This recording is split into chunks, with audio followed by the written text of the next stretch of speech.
Hey friends, Cami here with Our Valley History. As you know, we make history every day.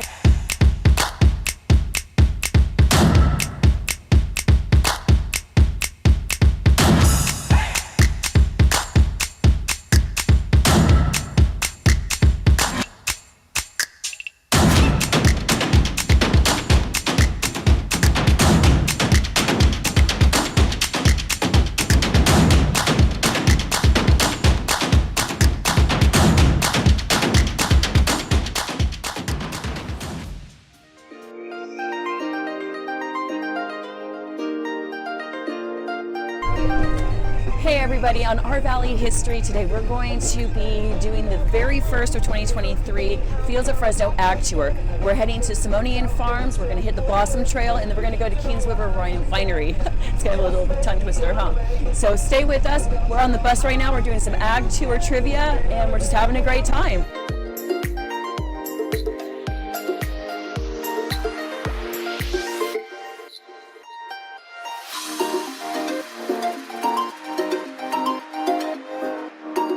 Hey friends, so we're just now getting off the bus. We're here at Simonian Farms. If you haven't been out here, you're definitely going to have to come check it out. We are going to come right over here to this monument, and we're going to be talking with the Fresno County Historical Society President, Elizabeth Laval, about Japanese internment here in the valley. So let's go check it out.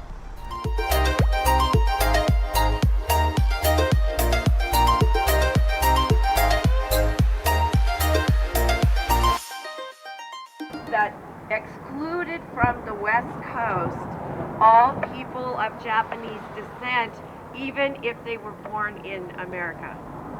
It was about 120,000 people. They were given just days and weeks to gather their belongings and report to one of the what they called assembly centers. And who can guess some of the assembly centers in Fresno County? Yes. Pinedale was an assembly center, yeah. The Fresno Fairgrounds were assembly centers. So just where everyone had just had so much fun in October of 41, those stalls where you went and saw the animals were where the people were living. And it was from May of 1942 until October of 42. And then they moved everybody east into these tar paper barracks that were in as far away as Jerome, Arkansas, which was where we went. So what you're looking at today is Simonian. Mr. Simonian was a child when this was all happening, and he was growing up around the Japanese farmers. The Japanese people had been here in America, in the valley, for 40 or 50 years, really, and they did face a lot of discrimination, but they were wonderful farmers, they were great business people, they were good neighbors, and so most of the Japanese Americans who got sent to camp lost everything. Their home, they could only take what they could carry. So you didn't get to take a mattress. You stuffed straw in your mattress when you got there. You didn't get to take your pets. You didn't get to take your family photos. You didn't get to take anything. And your land was gone. Unless you had some rock and roll neighbors. And we did have that here. In this area particularly, a lot of neighbors, mainly Italians, took their neighbors' farms over, harvested, put the money away, and when they were released from camp in 1945, they came back to working farms. And Mr. Simonian had learned from some of these Japanese farmers. So he went to Poston, Arizona, which was one of the actual camps, and he brought back the wood and he just designed this monument because he felt such a brothership, a kinship with all of the folks from the Japanese community. Now let's be honest, most people lost everything. They were not welcomed back most of the time. They were sent all over the country looking for work, but it was really hard.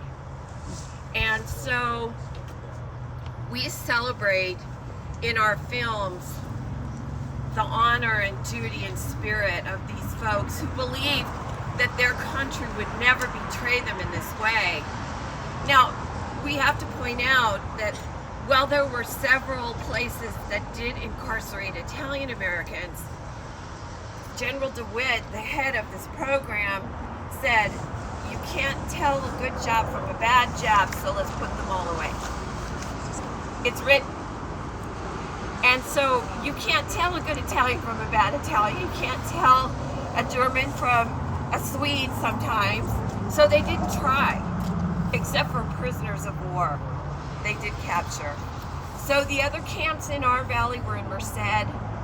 They were also in Tulare. The Tulare Fairgrounds became a German prisoner of war camp. But that's kind of the overview of what happened. But believe me, those people's lives were changed forever.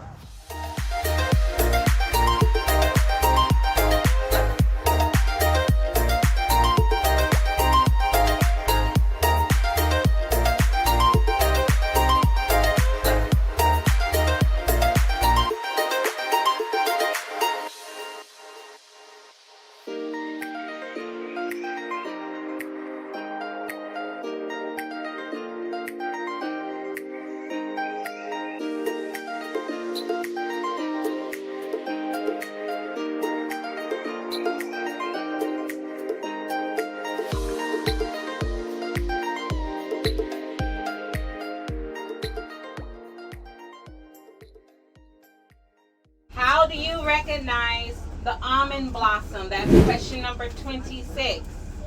And hint, hint, we're in front of the almond blossom.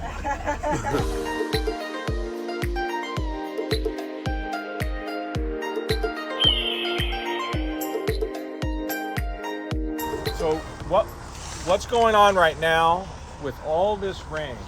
It's probably one of the hardest times for farmers to have rain. Now, it's not to say we don't want it, but it's one of the hardest times, and that's really because of this bloom. Rain adds a lot of moisture, and that creates a real potential for disease problems. Particularly with the almonds right now, they're fully out. The stone fruit is fully out, meaning the bloom is mostly all the way open. And once it opens up, it becomes much more susceptible to diseases and fungus related to rain. So once this rain passes, for those of you that live in the country or those of you who live near the country, you're going to probably see a lot of activity out in the orchard. As soon as it's dry enough, they'll be out there with their sprayers trying to get not necessarily pesticides but fungicides out in order to protect as fast as they can right after this rain. The ones that are really smart got their fungicides on before the rain. In that way, you can protect against that disease potential.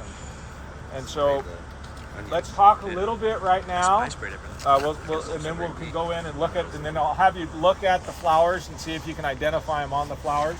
But let's look at these. This is an almond bloom, and you can see the different parts. And it's really the discussion down to the heart of the birds and the bees. This is where it all comes from. So you're going to explain the birds and the bees? It will explain the birds and the bees. Yes, finally. Yes, everyone will finally. So you have in here the different portions of the bloom. Now, almonds, it takes two different varieties in order for you to get an almond nut to fertilize. Other crops may be self-fertile, which means you can have the same variety and it'll pollinate itself. What happens is you have, in the middle, you have what is called the stigma. That's the female portion. And then on the outside, you have the filament and the filament, and then I used to call it the style, but it's all the way out there. It's on the outside edge. You see a blow up of it here where it has the pollen in it. So what happens is the bees come into the flower, and as they're going for the nectar, which is located down at the bottom, that's listed as nectary, the bees will go in there to get that nectar. While they're in the nectar, they'll start to get that pollen attached to them because bees are pretty furry. They can also move around and they'll start buzzing trying to get in there.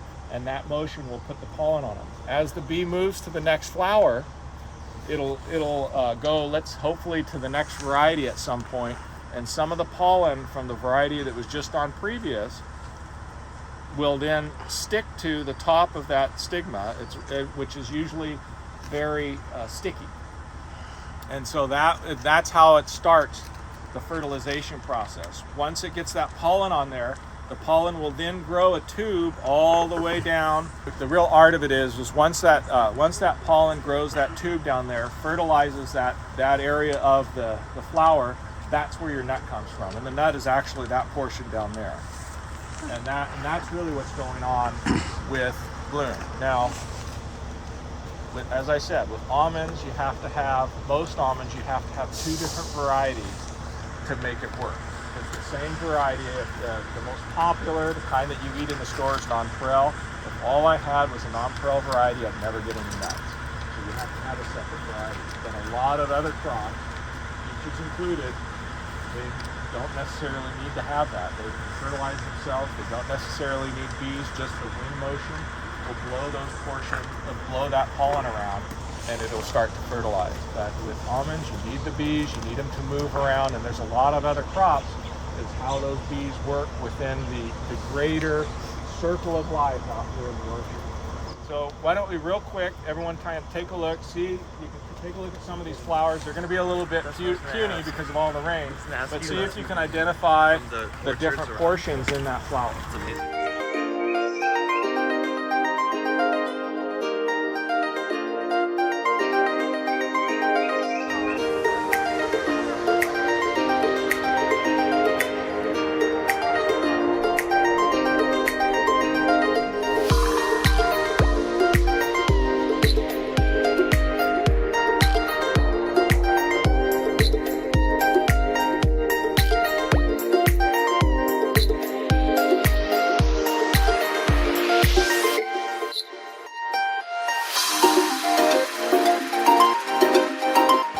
This was the original horse barn that they used to prepare the draft horses that would then go out and work in the field. In the morning, they'd open up that door on the far side. The horses would come in, they'd put them here, give them some feed, take off all of their harnesses, make sure the horses are healthy, and then turn them out and work in the fields.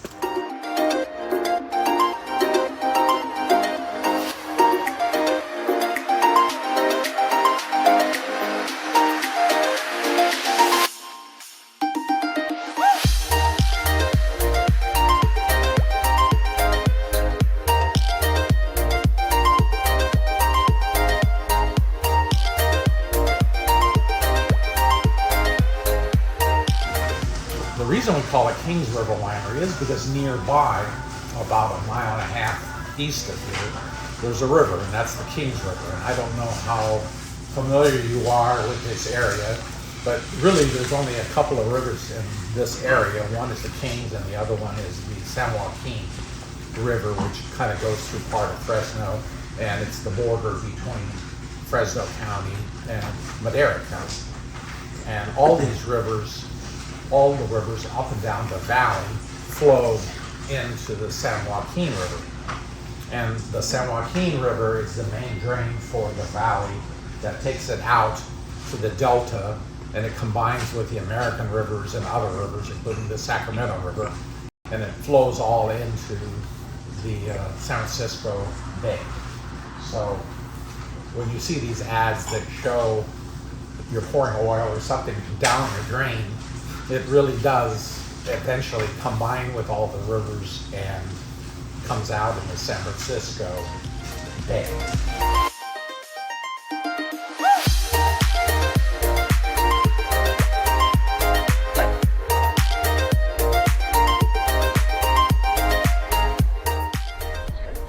Alrighty, friends, well, we're wrapping up our first ag tour of 2023 here at Kings River Winery. We had a great time learning about the different types of wines that they make, how they make them, different irrigation issues that we have here in the valley when it comes to farming and wineries. It's been such an amazing day. Ryan and I had so much fun. We're so happy to share this with you. We've even taken something home. So thank you for joining us, and we look forward to seeing you for our next episode of Our Valley History. where we make history every day.